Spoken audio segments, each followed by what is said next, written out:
Hello and welcome to our new series of live chats. Hello, Americas, what's cooking? I'm joined today by our dear friend from Niagara Falls, Eric Chou, who will be sharing a little bit more about the situation on the ground. This is a series of live chats, which are very short, very informal, happening every Thursday at 2 p.m. Eastern. So please be sure, if you can join us live, to hop on and hear what's happening around the Americas region. So without further ado, I want to hand over with my first question straight to you, Eric. What is happening at Niagara Falls? I know we were chatting just before we went live, and you were saying Canada is still very restrictive and you have new restrictions in place in Niagara Falls. Is that correct? Absolutely. Hi, everyone. Happy to be here. Thanks very much, Senya, for including me in this What's Cooking session. I'm also the Assistant Deputy Chair to Steve McKenzie. So thanks, Steve, for pulling me into this.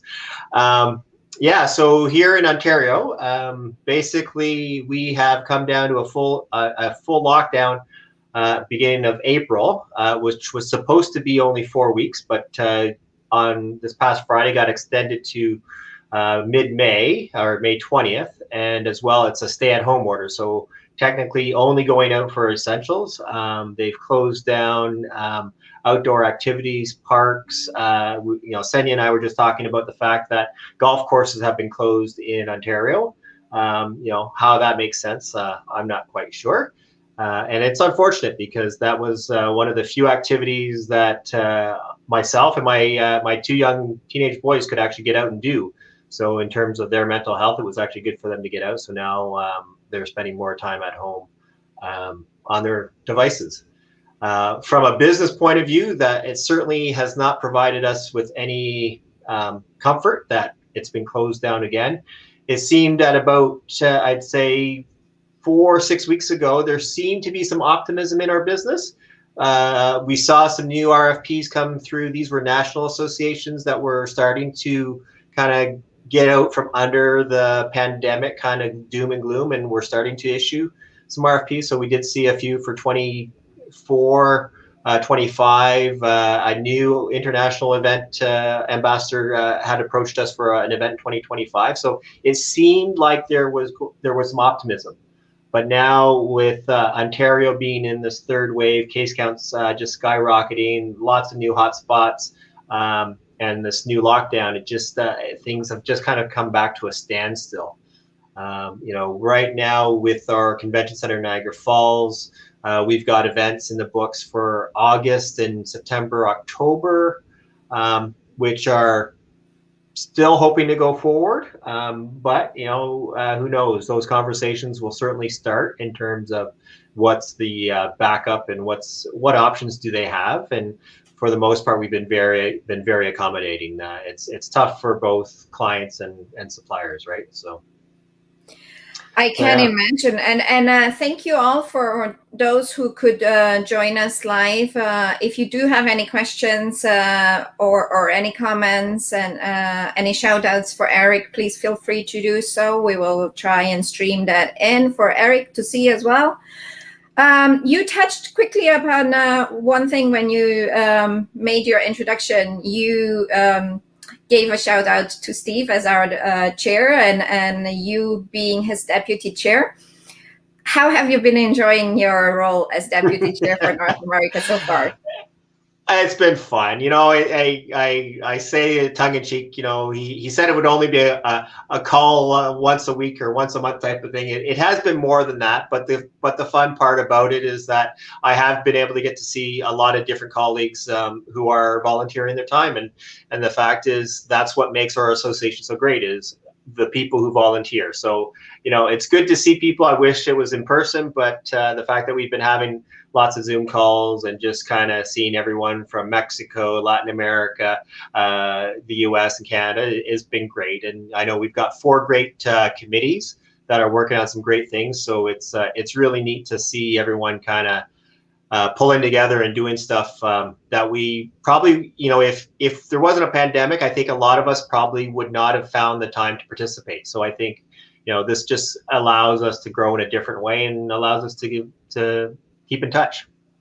Talking about volunteers, also a big shout out to our North American board representative, Glenn, who has been following us on our live chats, and he's saying hello to you, Eric, and Hello, Glenn. the Canadian gem of Niagara Falls. Thanks, Glenn, for joining us always live.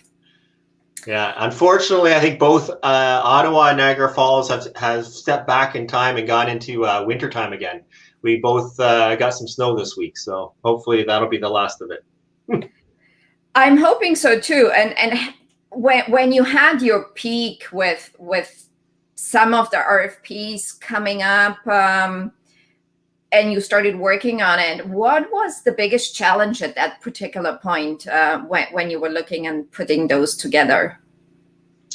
I don't know if there were any big challenges. Right now, it was just trying to find the space. And I think what we're going to be seeing over the next little while is the compression on the short-term future years. So 22, 23, and a little bit into 24.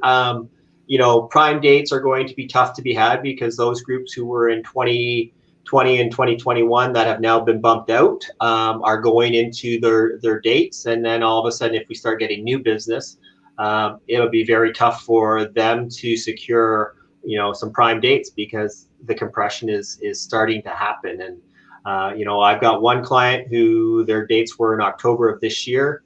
And it's an annual event, which is interesting. I think it speaks to the want of their delegate and stakeholders to actually meet in person. Instead of moving from October 21 to October 2022, they actually said they want to meet in January of 22.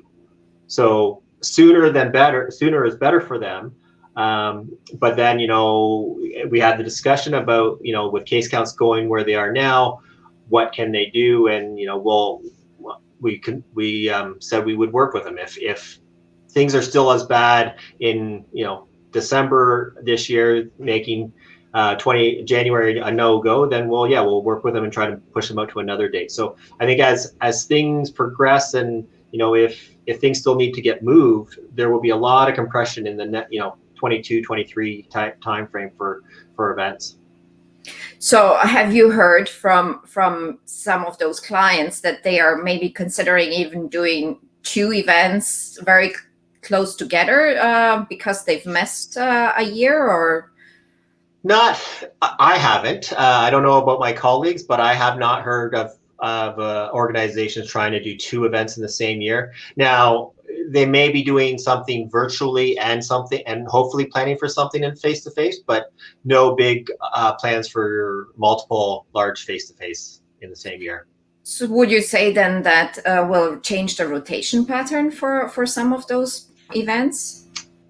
Certainly. It's going to be difficult, I think, for a lot of destinations to revert back to old, looking at rotations. I think it'll take a lot of research by the destination managers to say, okay, what happened in these couple of years, and what contracts got pushed or rebooked into the same destination, and then okay, how did that affect a rotation? Because it's been very tough, and I gotta say I've spent a lot of my time recently just doing that research to kind of figure out where people went, because if I had a prospect, then you had to look at, okay, we had them on the books for a prospect for 2024, but 2024 is no longer available because 22 got moved to 24 or 21 got moved to 24. So now we're going to be out to 25, 26, who knows? But that's the type of research that needs to be done now. And talking about January in Niagara Falls, I can imagine it's pretty chilly because I see it's chilly on the East Coast. Moni is saying hello, but not only in New Jersey, but also in the Big Apple. I see Aaron is also joining us from New York. So what are the temperatures in January in Niagara Falls? January can be all sorts of temperatures. It can be anywhere from 5 degrees Celsius to minus 20 degrees Celsius. But the fact is, it's beautiful, right? Like the fact is, you can come to Niagara Falls and you can see ice all over the trees. The railings bordering the falls are all covered in ice, and there are some magnificent photos of Niagara Falls. And it's, it is a magical time. Like, people love coming to Niagara Falls in the wintertime because it's a whole different universe. And there are times when it gets very cold, or where we've had extreme temperatures for a prolonged period of time, is that the river below the falls actually freezes right over. And there have been people who have walked across the river below the falls, and it's just fantastic. It's a great time to visit. If you're used to seeing it in the summer and all the greenery, to come in the winter and the fall is just an entirely different experience. I can imagine, and I'm sure people will now remember from our call definitely the fact that you can walk over the river. It is much warmer, it seems, in Vancouver. It is nice and warm here as well. Well, we did have some flurries this morning. And Claire, it doesn't snow in Ottawa in April. So you touched on something you were busy with already when you said you are doing all this research about the new pattern and behavior of those some of those meetings you were looking at. Have you done anything else in terms of changes to your way you do business, or especially in the digital sphere, how you're presenting your destination? We haven't really done a lot, unfortunately, due to our destination and the fact we are second here. We have been hit pretty hard in terms of furloughs, so there is no marketing department anymore, and so it's we're basically just maintaining our contacts with our client base. Direct contact with them, reaching out, phone calls, emails, and things like that.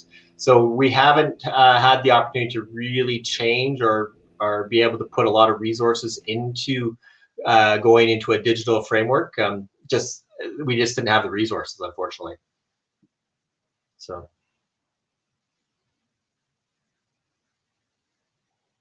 I think I'm frozen somewhere, or at least Senya's frozen. All right. Okay, so I'm not getting any feedback from Senya. I see some chats there. Okay. Not quite sure where else what direction she wanted to go. But one of the things I saw from the previous What's Cooking was a couple of things that Steve was doing in terms of one of his recipes. I think one of the things that I've been doing during this pandemic is smoking a lot of meats. I actually got a Weber Smoky Mountain smoker last year for a birthday present, and have been doing a lot of smoked meats, some brisket, some pulled pork. Have even been doing some candied smoked salmon. So it's been pretty neat to be doing that. And the family loves that. So those are a couple of things I've been doing in the cooking field. Thanks, Glenn. In terms of what's going on in terms of expansions, currently from a convention center point of view, we have no expansion plans. I think our destination is quite well serviced with the size of the convention center we have. One of the good news pieces is that we have a new hotel going up. It's a Hyatt. It's just down the road from the Hilton. So I think it's going to be about a 500 and 600 bedroom Hyatt property. So that started actually last about a year and a half ago. So it's that's exciting to have a new property. The other announcement that was made earlier this year was Niagara Parks Commission. So Niagara Parks Commission is a government organization of the province, and it actually manages the Niagara River property. So it's 40-kilometer stretch from Lake Erie, which the Niagara River comes out of and empties, it goes over Niagara Falls and into Lake Ontario. They own the property on that side, and basically manage it. So they have Table Rock Center, which is the welcome center, and basically you have a wonderful dinner or lunch overlooking the falls. But they are in the process of renovating the old Canadian Power generating station. So that's going to be a new venue for us to promote, and I think it will provide some great space for delegates. So we're excited about that coming online, I think in July of this year. Other things that we are looking at or having to deal with from just people in Niagara Falls, considering that as a tourist destination, we aren't seeing a lot because of people being mandated to stay at home. But one of the neat things is there's been a few individuals, Canadians, using Niagara Falls and the border crossings as a loophole rather than flying. So apparently we've got a higher volume of people flying into Buffalo International Airport, and then actually walking across the bridges into Canada and then driving home from there. So it's an interesting thing, I think, because the restrictions in terms of lockdown or quarantining, if you walk across the border, is certainly less stringent than if you fly in, where currently you have to quarantine for 3 days in a hotel at your own expense. So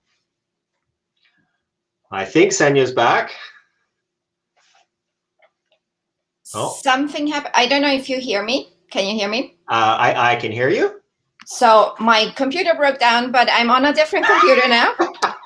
So the only thing I can, thanks for joining us, and thanks for keeping us alive. That was awesome. I do want to wrap up though. What is one thing you want to share with people to remember you by? It can be a recipe, it can be something about Niagara Falls, or something personal. Or the fact that you just up and left me on our second session here. No, I actually spoke about what I've been doing in the cooking field, as I got a new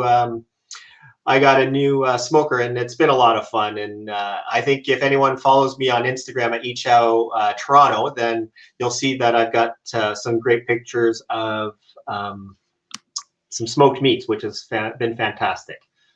So that's it, I think. Thank you so much, Eric, and thank you for handling the tech issues with my blurb here. And I saw my husband was online as well, and he blames our dog for it. Anybody who wants to join me as one of our guests, please email me at xenia.p@icaworld.org, and join us next week at 2 p.m. Eastern, when we will have as a guest Lourdes from Los Cabos. And I hope I won't have any tech issues. Thank you so much. Bye-bye. Awesome. Thanks, everyone. Stay safe, stay healthy.